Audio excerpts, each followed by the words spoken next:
cover letter is very personal. Why? Because it's your introduction to the employer. The employer doesn't know anything about you.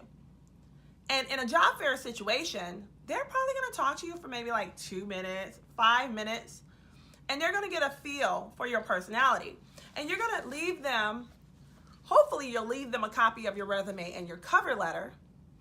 And that will be the piece, the cover letter will be the piece to make your resume pop out, to make you more human.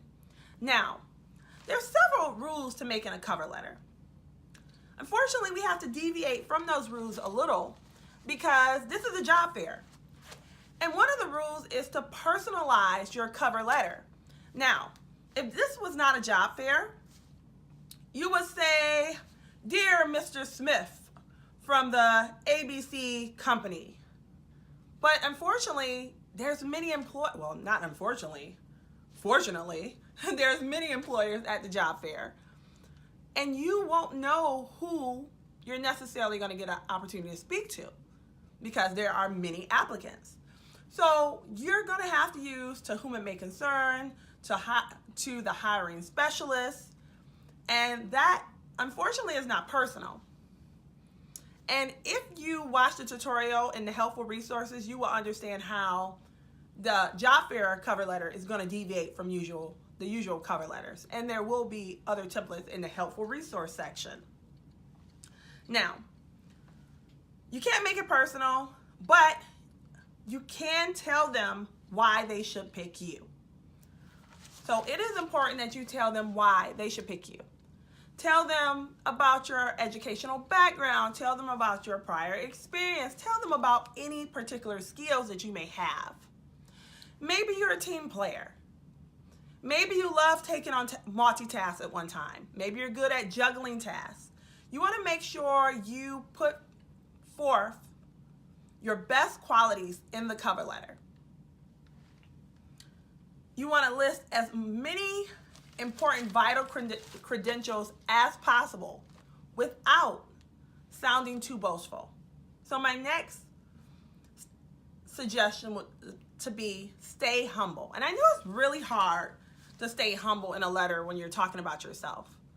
But say things like, "I would really love to be a part of this company. I would be honored if you chose me." Somewhere in your cover letter. Because then it's like, okay, yes, I'm super great. Well, you're not going to say I'm super great, but you know all the good things about you, all your experience.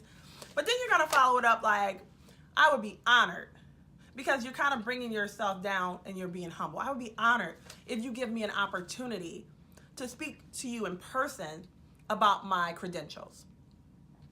Also, show kindness in your cover letter. "Thank you so much for your time. I really appreciate you taking the time to read this letter and review my resume." Kindness goes a long way, even on paper.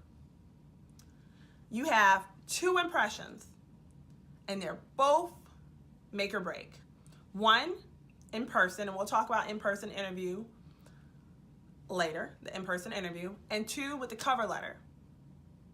So you want to make sure you leave a lasting impression.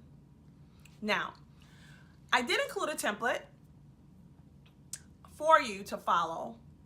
So hopefully the template helps you to create your cover letter. And I would strongly suggest you make as many copies of your cover letter and your resume as possible. I would say go to the job fair with about 20 each. So then you have your portfolio there, and you want to make sure, please include a copy of a cover letter and resume in your portfolio. But then you're saying, "And do you mind if I leave you with a copy of my resume and cover letter?" So then you're leaving them with something, the employer with something to remember you by and look over your credentials, so you just won't be another intelligent face. They're like, "Oh my gosh, this intelligent person, oh, what was their name? What was their credentials?" And you gave them a cover letter and resume so they can easily look you up. Hopefully this has helped a little. Once again, feel free to discuss the cover letter with your seminar teacher or one of the teachers in the Google Classroom page.